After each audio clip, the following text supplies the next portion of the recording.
Hola, yo soy Simón Mejía. Ana María. Yo soy Diana. Y nosotros somos el equipo de Presidentes en Cuarentena. Hola a todos, bienvenidos a esta nueva y creo la última emisión de Presidentes en Cuarentena. Ya se acabaron las cuarentenas, pues no sé si oficialmente, pero ya se está retomando la economía aquí en Colombia. Mi nombre es Diana Cuestas, directora ejecutiva de Jaime Arteaga y Asociados, y conmigo está... Yo soy Simón Mejía, subdirector de Asuntos Públicos en Jaime Arteaga y Asociados. Y hoy vamos a tener una conversación súper rica, súper amable, esperamos que sea además amigable, con dos empresas o dos directores de empresas que son muy queridos en el país, empresas con diferentes grupos de interés. Hay una empresa que es un poquito más cercana a la gente, que su producto va directo a la, ¿por qué no?, a la población. Otra empresa, en cambio, que es una industria que pues, personalmente y Simón también queremos muchísimo, que es muy importante para el país, que si bien no tenemos ese producto directo de la industria con nosotros como personas, sí necesitamos muchísimo de ella. Así que, pues, estamos muy contentos, muy felices, ¿o no, Simón, de tener estas dos industrias? No sé si los quieres presentar. Dos presidentes de dos empresas en sectores totalmente diferentes. Invitamos para esta sesión a Marcela Vaca. ¿Me corriges tu cargo, Marcela? Presidente para Colombia de Geopark. Es directora general de Geopark y manejo los activos de Latinoamérica. Bienvenida, Marcela. Y esto es pura coincidencia. A Marcelo Cataldo, también presidente para Colombia de Tigo. Hola, ¿cómo estás? Y como siempre le digo a mi equipo, presidente es Iván Duque, yo soy Marcelo.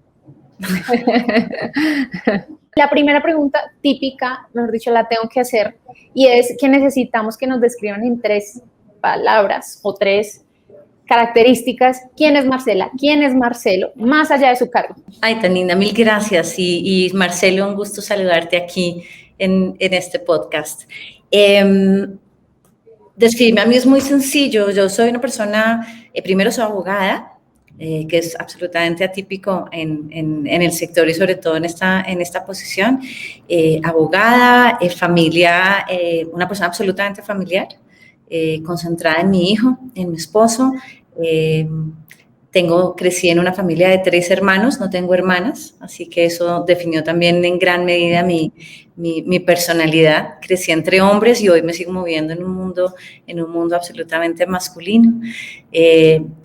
Y por lo demás, una persona que simplemente le gusta el aire libre, cero formalidad en el trato, cero formalidad en la oficina, cero formalidad en la forma como me dirijo a la gente, tal vez cercana, muy sociable y una persona esencialmente alegre. Lo soy mucho. Bueno, lo primero que puedo decirte, y notarás por el acento, no soy colombiano, soy un nómada del mundo. Colombia es mi 6º país, nuestro 6º país con mi esposa y con mis 3 hijos, soy paraguayo. Lo segundo, me encanta la actividad física, deportes, hacer algo, ir a la playa, andar en bicicleta, andar en moto, algo, movimiento. Me cuesta muchísimo estar quieto. La primera semana de la cuarentena mi esposa dijo, estoy feliz de que estés en casa, y la segunda me dijo, ¿cuándo volvés a la oficina? Y el tercer punto, en línea con lo que dijo mi tocaya, me encantan las relaciones, me gusta la gente, mi gente, el equipo de Tigo, mi familia, todo, conversaciones, el relacionarse. Finalmente somos seres humanos. Ese es Marcelo. ¿En qué momento se dieron cuenta que iban a llegar a ser presidentes de esto? ¿O se lo imaginaron? ¿En qué punto te diste cuenta o si fue algo planeado? Mira, yo soy ingeniero de sistemas de formación. El inicio de mi carrera fue en mi profesión, en ingeniería de sistemas, en la parte técnica. Yo siempre le digo al equipo muchas horas a la noche para migrar sistemas de información, mucha pizza, mucha coca. Pero siempre me llamó la atención cómo la tecnología aporta al negocio. Es decir, siempre tuve un ojo en el lado comercial. En algún momento de mi carrera tomé la decisión de, como me dicen mis compañeros del área técnica, mis compañeros de universidad, de pasarme al lado oscuro de la fuerza. Dicen que me mudé al área comercial y me pasé desde el lado numérico, ¿verdad? Desde Mi primera función en el área comercial fue planificación comercial, que es cuánto vas a vender, cómo vas a vender, cómo se cobran las comisiones, etcétera, etcétera, etcétera. Y realmente desde ahí me di cuenta que el mundo comercial me apasionaba mucho y que el conocimiento técnico que yo tengo era para aportar al negocio. Por eso terminé en una industria de tecnología, en telecomunicaciones en Tigo, porque finalmente mi conocimiento técnico aporta o ayuda a la función que llevo hoy. La verdad es que yo estaba en el equipo regional en Miami, de Millicom, y en algún momento me ofrecieron la oportunidad de venir a Colombia como vicepresidente comercial. Creo que en ese momento fue la primera vez en la que dije, bueno, tendría la oportunidad de ocupar un cargo de presidente en alguna de nuestras operaciones. Millicom tiene 9 operaciones. Y ahí te podría decir que empecé a tomar conciencia de esa posibilidad y empecé a prepararme, pero sin ninguna premura de tiempo. Después nos fusionamos con UNE y eso cambió totalmente el panorama de la compañía, hasta que en un momento dado el que sigue siendo mi jefe como responsable de todos los países me dijo: yo te voy a proponer como uno de los candidatos a presidente de Tigo Colombia. Y se me cayó la ficha y bueno, llevo 5 años sentado en el asiento del conductor, como se dice.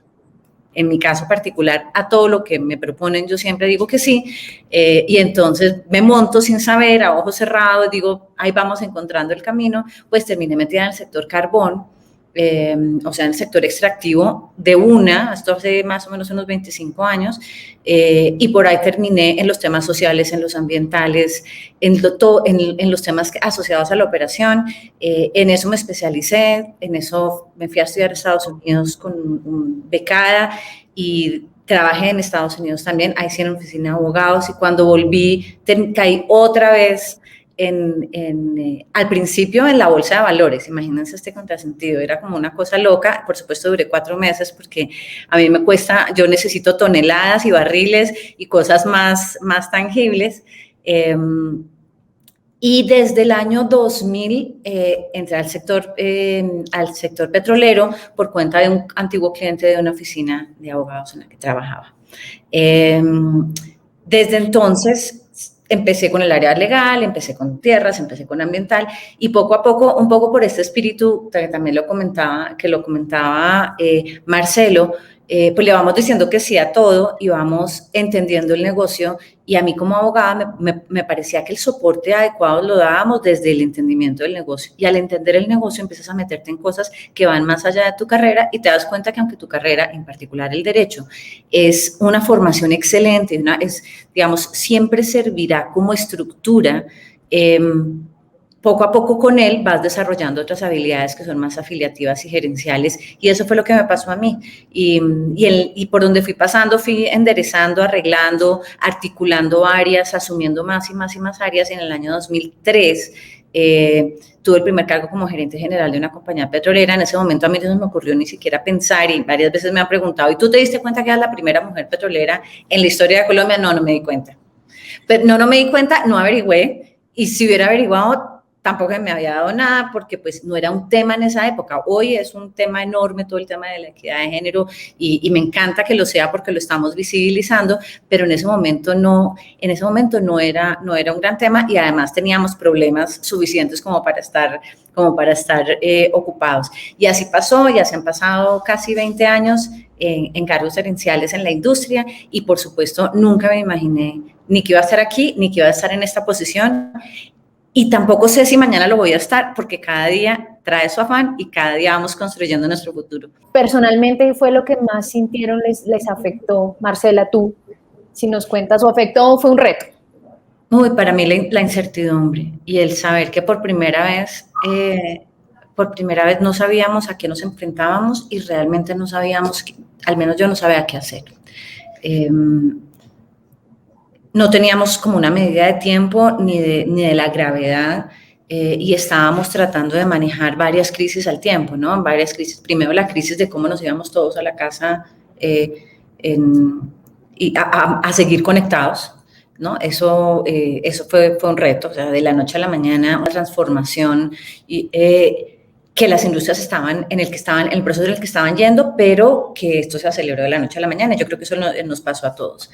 Eso fue difícil reconocer el trabajo a la distancia, cuando nosotros a veces pensábamos que solamente personalmente podríamos lograr algunas coordinaciones. Saber que tenemos que tener una operación 24/7 en campo.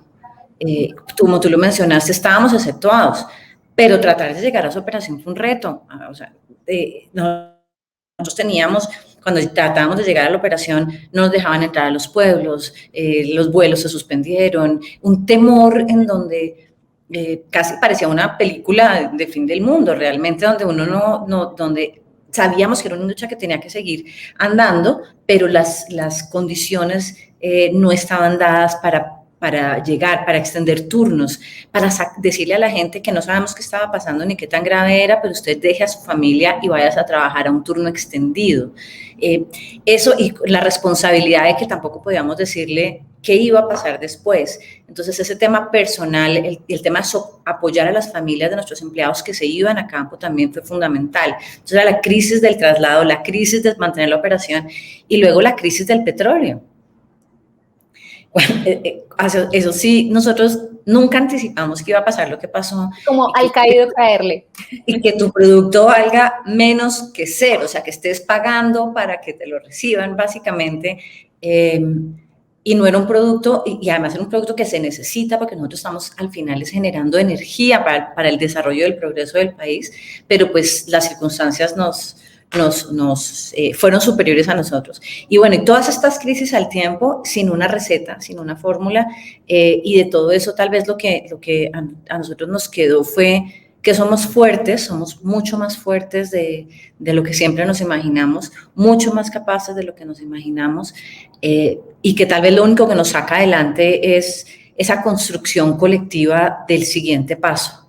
Y tal vez el otro reto es estar pendientes de la salud mental de nuestros empleados y de la nuestra, porque por todas las familias pasaron cosas, o sea, desde momentos económicos difíciles de emprendedores o de parejas o de familiares, enfermedades y muertes desafortunadamente, y eso afecta, queramos o no, el desempeño de todos, el nuestro como líderes y también el de nuestro equipo.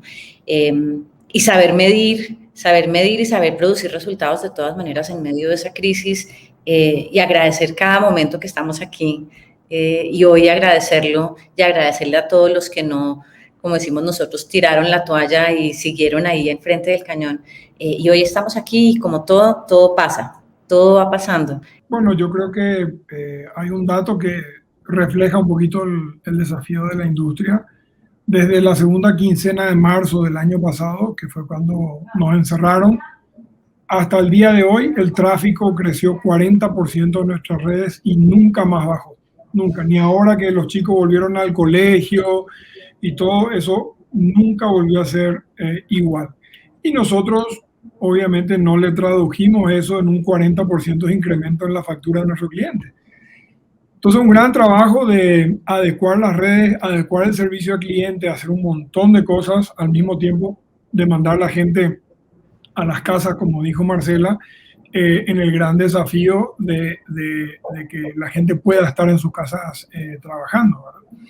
Yo creo que a tu pregunta, Diana, de la afectación de uno, Tigo es una empresa que da servicio 24/7. Nosotros estamos acostumbrados a tener crisis. Siempre hay un pedazo de la red que se rompe, una lluvia que lleva algo. Siempre nosotros tenemos un departamento de crisis, un protocolo de crisis, si se te caen los sistemas. O sea, vivimos nuestro negocio 24/7.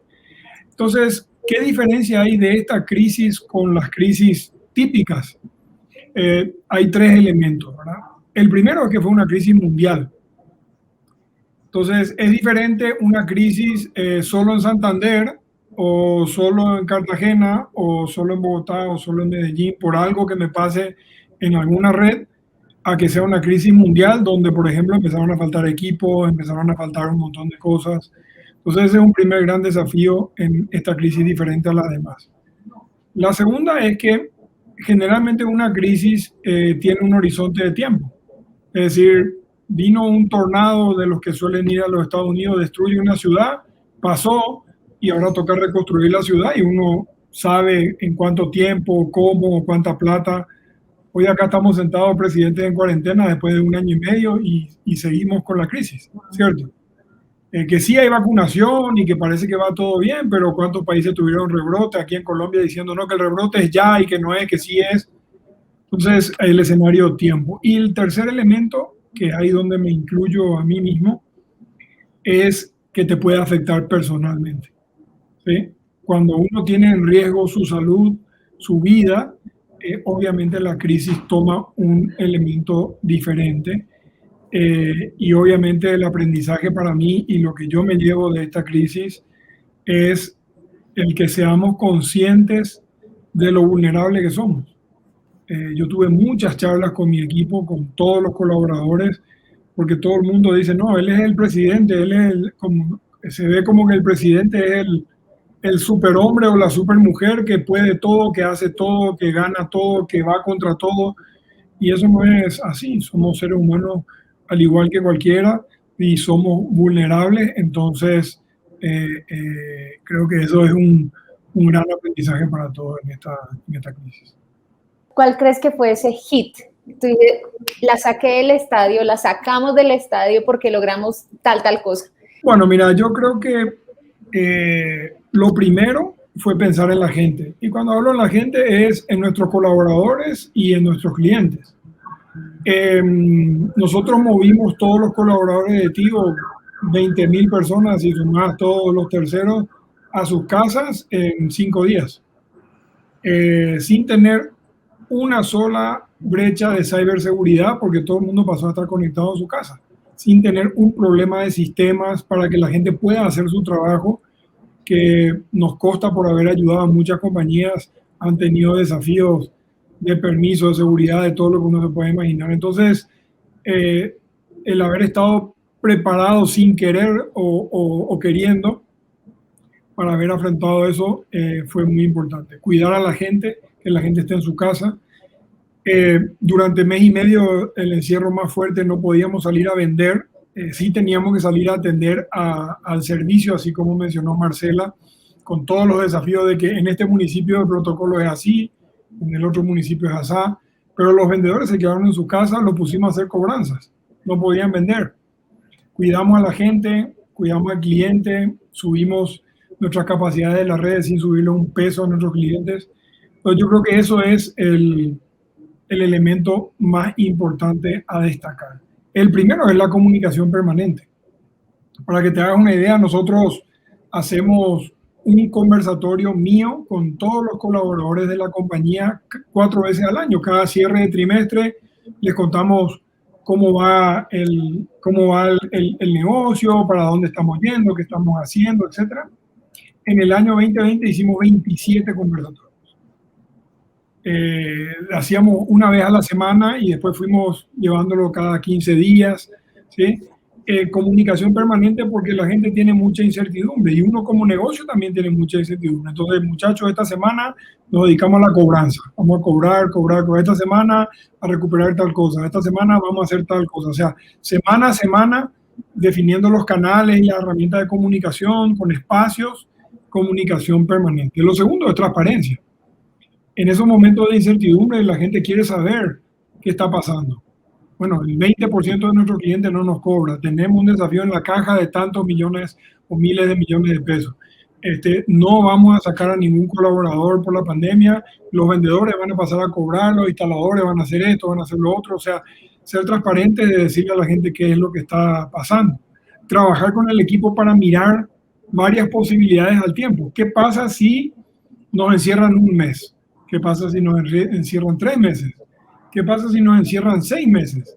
¿Qué pasa si la incobrabilidad es 10%, es 20, es 30, es 40? Esa visión de varios futuros es muy, muy importante. Y ya cuando uno va sumando días y meses de pandemia, una cosa importante es la empatía particular con la gente.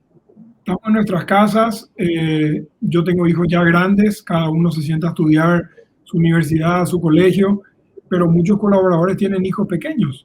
Entonces, por ejemplo, tenía un vicepresidente con 3 niños de 7, 9 y 11. Imagínate a las 7 de la mañana llamarle para hablar con él de trabajo cuando él está intentando sentar a cada niño en su computadora para que pueda empezar a estudiar. Entonces, tener esa empatía particular con cada una de las personas en cada uno de esos momentos que estamos viviendo. Mucha gente no tiene el espacio en la casa o tiene que compartir con la esposa. De repente nos dimos cuenta que estábamos haciendo videoconferencias de 7 de la mañana a 7 de la noche. Si en algún momento hay que parar para almorzar, para preparar la comida, para ir al baño. Entonces, esa empatía particular con la gente creo que también nos ha permitido estar del otro lado. Fue un año, claro, con esa crisis económica, en particular la del petróleo, pero fue un año donde logramos generar unos resultados increíbles a pesar de la crisis. Y eso tal vez demostró que todo lo que hicimos, si se quiere de manera intuitiva, pensando en el otro, creo que las decisiones las humanizamos mucho, o sea, a partir de nuestras propias incertidumbres y de sentirnos que estábamos todos ahí sí, de verdad, en el mismo barco y que todos sentíamos el mismo nivel de incertidumbre que estaba sintiendo cada uno de nuestros empleados y sobre todo también cada uno de nuestros vecinos. Entonces creo que eso fue muy importante para producir resultados. Igual que Marcelo, creo que si algo hicimos bien fue estar pendiente de la gente, con un reconocimiento inmenso de las dificultades y de las particulares condiciones que cada familia tenía. Unos porque trabajaban en campo, como te dije, otros porque tenían niños grandes o pequeños, otros porque tenían sus parejas, habían sido despedidas. Todo eso entraba, o sea, para nosotros fue casi que hacer un esfuerzo de trabajo social de grupos familiares, empleados por empleados, para entender de dónde viene cada uno y cómo podíamos atender esa necesidad y llenar esos espacios. Llenar espacios de información con la información que teníamos, y nos reuníamos semanalmente a dar parte de toda la operación. Geopark opera en 5 países y pues la pandemia se vivió de una manera diferente en cada uno de los países y en cada uno de los activos. Entonces nosotros operamos desde el Estrecho de Magallanes pues hasta los Llanos Orientales y Putumayo, y la manera y los picos como se vivieron en cada uno de los países también fue diferente. Entonces cuando ya sentíamos que habíamos pasado uno, se elevaba el del otro y fue como una montaña rusa loca de que ya pasó en Chile, pero ahora sigue en Argentina, pero entonces ya pasó Argentina, pero ahora sigue en Brasil, y vivíamos así. Entonces llegamos a la conclusión de que la crisis no iba a bajar, de que iba a ser un pico constante en alguno de los países donde operábamos, y que el nivel de información y la manera como la manejábamos era asumiendo que había crisis permanente. Informamos, como te dije, todas las semanas. Creo que también la sacamos del estadio, como tú dices, apoyando a nuestros vecinos. Marcelo puede entender eso porque trabaja y conoce las regiones. Muchos de las compañías seguramente no trabajan en los territorios como nosotros lo hacemos, y vivimos tan de cerca la manera como se vivió la pandemia en los territorios, en las zonas rurales. Y esos temores que a veces son simplemente vacíos de información, pero en donde estuvimos y tratamos de estar muy presentes, a pesar de que todo el mundo vivía aislado en la operación. Creo que eso fue importante, y hoy aún así, hoy seguimos recuperando espacios de socialización y de cercanía que se perdieron durante este año y medio. Otra cosa que hicimos tal vez muy bien fue no desistir y seguir invirtiendo. Creo que uno tiene que tener un norte claro, que no puede estar dependiendo como una veleta de si sube o baja el precio del crudo. O sea, nosotros tenemos un propósito como compañía y lo cumplimos a pesar de las fluctuaciones del precio. Tenemos unos programas flexibles que nos permiten adaptarnos con muchísima facilidad y apuntamos a producir los resultados que nos comprometimos al principio, y lo logramos. En el 2020 crecimos en producción y crecimos en reservas, que pues eso fue absolutamente atípico en el sector. Sostenible. Recuperación sostenible. Yo solo tengo una pregunta de esas serias para ustedes y es, hacia adelante, ¿cómo ven la cosa? Primero, el hacia adelante nunca sabemos es qué tan lejos, pero yo creo que salimos de esta piscina, nos metimos debajo del agua y salimos a una piscina y el mundo era distinto. Y los retos son distintos y lo que se espera de este sector es distinto. Y lo que se espera de nosotros como ciudadanos y como consumidores también es distinto, y creo que todos de alguna manera tuvimos una reflexión respecto de nuestro consumo, respecto de nuestra vida, de nuestras prioridades, y la industria del petróleo no es diferente. El mundo se despertó con una sensibilidad particular por la sostenibilidad y la necesidad de cuidar el planeta, cosa que me encanta. Y el rol nuestro como sector de oil and gas, un compromiso absolutamente indeclinable de generar la energía que el país y la región necesitan. Y el cómo se genera esa energía desde el petróleo y gas. O sea, claro, todos amanecimos con la transición energética, pero no se produce el gas y no nos pasamos a energías renovables de la noche a la mañana, y creemos que la importancia del sector de oil and gas es fundamental en ese periodo de transición, en donde vamos a seguir generando la energía que el país necesita para pegarse a energías más limpias, pero sobre todo para pegarnos, para seguir generando el desarrollo que la región, o sea, particularmente América Latina como región necesita. Y no nos dejemos asustar por las polarizaciones y no nos dejemos asustar por los periodos cíclicos de elecciones. Yo creo que nosotros somos una empresa, una industria de largo plazo que debe navegar esos procesos cíclicos y nunca desistir de generar energía limpia y sostenible. Bueno, yo creo que primero tenemos que entender, cuando mencionas reactivación, Simón, es qué significa ese nuevo mundo, como dijo Marcela, al salir de la piscina y decir, wow, estoy en un lugar distinto. Yo creo que hay tres elementos que hay que destacar en este nuevo ecosistema que estamos viviendo, cualquiera sea la industria, ¿verdad? Primero es que tenemos que cada vez más reconocer la interdependencia entre todos, las empresas y las personas, ¿verdad? Nuestras acciones generan un impacto sobre los demás y viceversa, y esa interdependencia positiva se consigue cuando comprendemos que el éxito nuestro solo es alcanzable si cada miembro del equipo o si cada industria colabora para la humanidad. Un ejemplo que te puedo dar, tomando como ejemplo, valga la redundancia, la industria de Marcela, en la crisis que tuvimos del paro en abril y mayo, mis técnicos en la ciudad de Cali no podían llegar a visitar a los clientes porque no teníamos combustible. O sea, yo decía, ¿qué relación tengo con la industria de Marcela de combustible? No, ninguna. No, mis técnicos sin combustible en la moto no pueden llegar al cliente a visitarle para poder arreglarle internet. Entonces, el primero es la interdependencia.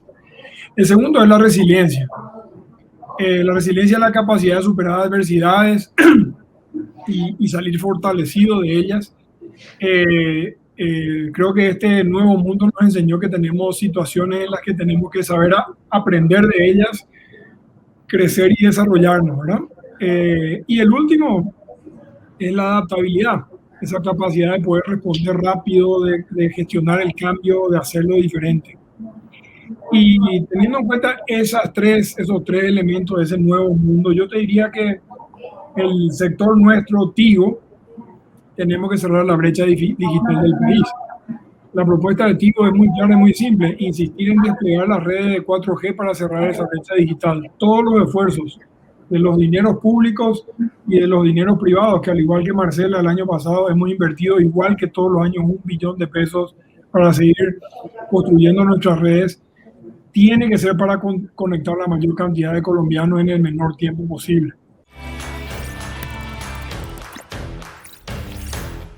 Detrás del cargo. Marcela, algo que hayas aprendido en la cuarentena. Hay tantas cosas, pero en particular el tiempo. O sea, primero me di cuenta de mucho del tiempo que me estaba perdiendo de mi familia y me encantó esos primeros meses en casa. A pesar de estar conectados, como dijo Marcela, Marcelo, de 7 de la mañana a 7 de la noche o 8 de la noche, y estar disponible atendiendo en modo crisis, ese tiempo que tuvimos de todos de disfrutar de nuestras familias, pues por supuesto yo ya tengo un hijo adolescente, entonces no tenía los retos de tener a un niño chiquito, se gestiona bastante solo, lo disfruté muchísimo y aprendí que bueno, que siempre hay una familia ahí atrás a la que no se le puede quitar el tiempo por el trabajo. Aprendí mucho de resiliencia, aprendí que tenemos que estar, que debemos estar siempre mirando más allá. Marcela, whisky, que nos están tomando de una las foto. oficinas. Nos están tomando una foto. Me descubriste. ¿Has visto? Más allá, o sea, más allá de nuestros compañeros de trabajo, hay historias y hay familias y hay problemas y hay parejas y hay desempleo y que a veces nosotros no somos conscientes de que hay enfrente nuestro una persona que tiene todo un contexto que está viviendo y que eso lo lleva a comportarse como se está comportando. No, aprendimos todo, aprendimos a gestionar crisis, aprendimos a informar y aprendimos que no sabemos todo, que como líderes muchas veces nos enfrentamos a problemas a los que de verdad no sabemos por dónde empezar y que lo más importante de todo es esa gestión colectiva del siguiente paso y la gestión colectiva del conocimiento y que nuestro rol como líderes pasa más por articular eso que por tener la razón y la verdad verdadera. Muchas gracias, Marcelo. ¿Y tú, un aprendizaje de la cuarentena? No, creo que Tal vez podemos ser un poquito menos filosóficos, ¿no? Yo les voy a confesar una cosa, yo aprendí a cocinar. Yo no. No, yo creo que desde lo filosófico, lo fundamental, repetir un poquito lo que yo le decía, recordamos que somos seres humanos, ¿verdad? A veces uno se mete tanto en el cuento de la profesión, el siguiente objetivo, el siguiente KPI, vamos por este resultado, vamos por el siguiente, y de repente uno se olvida que detrás de cada persona, la esposa, los hijos, los compañeros de trabajo, que hay un ser humano que también tiene sentimientos, incertidumbre y demás, ¿verdad? Entonces creo que la humanidad, el ser humano que somos, con sus virtudes y con sus desafíos, creo que para mí es un gran aprendizaje. Yo que soy, como les decía al comienzo, Adriana, bastante inquieto y que no paro para pensar, creo que la cuarentena me dio esa gran oportunidad. Y desde lo anecdótico, pucha, de todo, decidí reformar mi cocina en plena pandemia. No, eso nunca más. Todos. Dios. Y todos pasamos por todos los closets. Yo saqué todo lo que no necesitaba con la tesis de que si no lo usaba en un año es porque no lo voy a usar.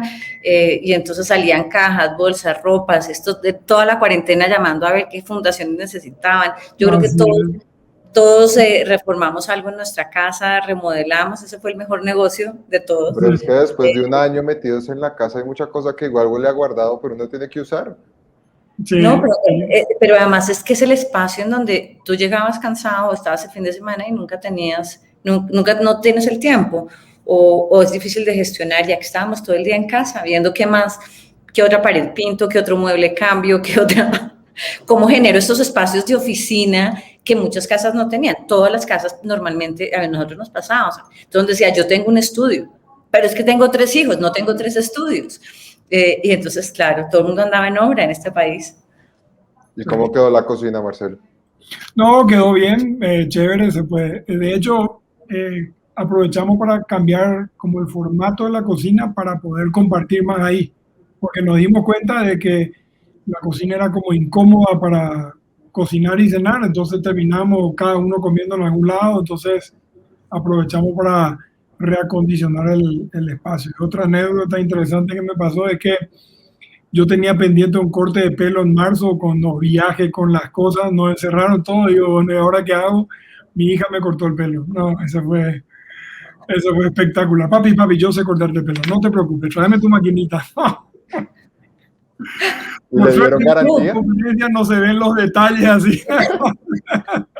Los videos más vistos, pasa un mes, todo el mundo se aguanta, pasan 2 meses y ya todo el mundo empieza a pensar que de pronto si necesitamos un corte de pelo. Todo el mundo se dedicó a hacer ejercicio, a hacer yoga. Yo dije, yo no quiero ponerme una presión más en esta cuarentena, no me voy a graduar de yogi, no me voy a graduar de fotógrafo, no voy a hacer nada distinto que mi vida normal, pero sí hice mucho más ejercicio, mucho más ejercicio.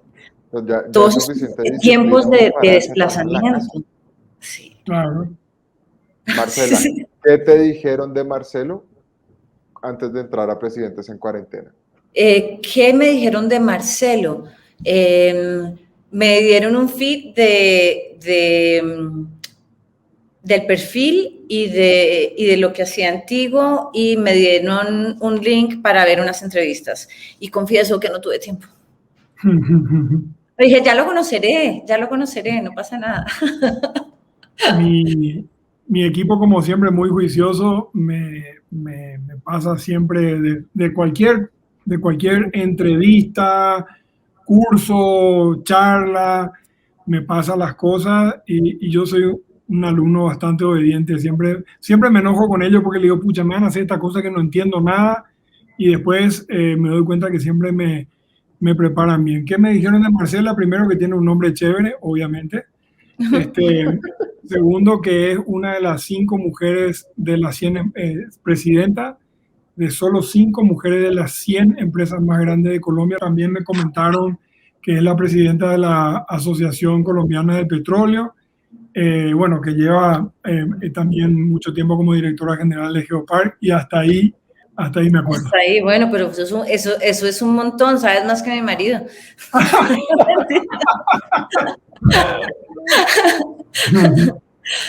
¿Qué crack?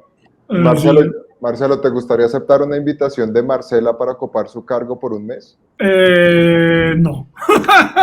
Ay, Dios mío, el óleo al petróleo, yo te juro.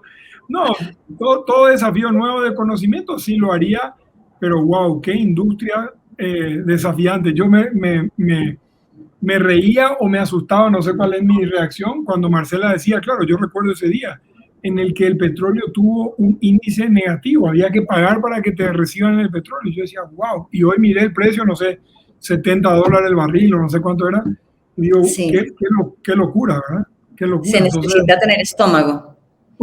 Estómago. No, pero espérese.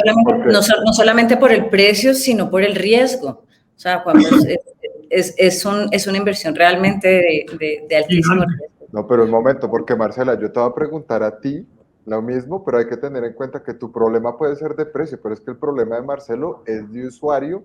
O sea, yo no sé qué PQR se mueve más, pero ¿tú, Marcela, aceptarías el cargo de Marcelo por un mes? Ay, a mí, fíjate que a mí me parecería interesantísimo. Uno, por la curiosidad infinita que me produce el área de telecomunicaciones, porque eso es como, hoy es como hablar de la luz, el agua, el teléfono, y pues, todo hoy es un servicio básico. Todos porque me parece que está hoy íntimamente relacionado con el bienestar de la gente y la capacidad que tiene de integrarse al mundo. Y 3, porque me parece que la gestión comercial que se hace tendría que, es algo que todo el mundo quiere o necesita.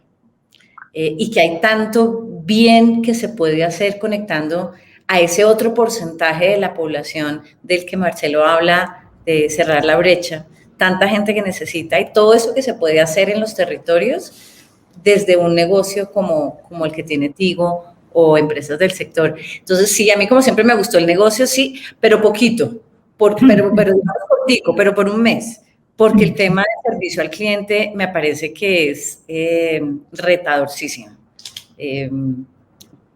Eso me parece durísimo porque garantizar servicio 24/7 en perfectas condiciones no siempre es posible. Y el nivel de tolerancia del cliente a veces no es alto. Así que me parece la cara del cliente y el PQR me parecen durísimos. Se puede decir que Marcelo tiene callo. Sí. Tiene que ser encantador. No, tener callo me parece. Todo el mundo lo amenaza a uno con la superintendencia de industria y comercio, ¿no? Sí, al Twitter ahí, @SigSuper, como si fuera que uno lo quiere hacer como a propósito, ¿verdad? Bueno, les voy a hacer solo una pregunta más. Ahora sí, para digamos, un tema mucho más filosófico, si lo quieren poner en esos términos. Y es que hubo un presidente en una de estas sesiones que también nos dijo que él desde el principio de su carrera quería ser gerente general, no importa de qué, pero él quería ser gerente general. A una persona joven iniciando su carrera que los vea a ustedes como referentes, ¿qué consejo le darían en su vida profesional? ¿Por qué no también en la personal? Pues para ser el presidente, para ser el gerente general de compañías como Tigo y como Geopark. Uy, muy fácil. Las habilidades humanas, nada técnico. No importa la industria, no importa si es telecomunicaciones, petróleo, consumo masivo, todo. Uno al estar sentado en esta silla tiene que liderar un equipo y no solo su equipo directo, tiene que liderar centenas o miles de personas y eso es gente y eso es relaciones. Eso no se aprende en la Universidad de Ingeniería donde yo estudié, no se aprende en la Universidad de Derecho, tampoco se aprende todo lo técnico, pero mi tiempo, más del 50% es todo gente. No digo que estudie psicología, pero casi.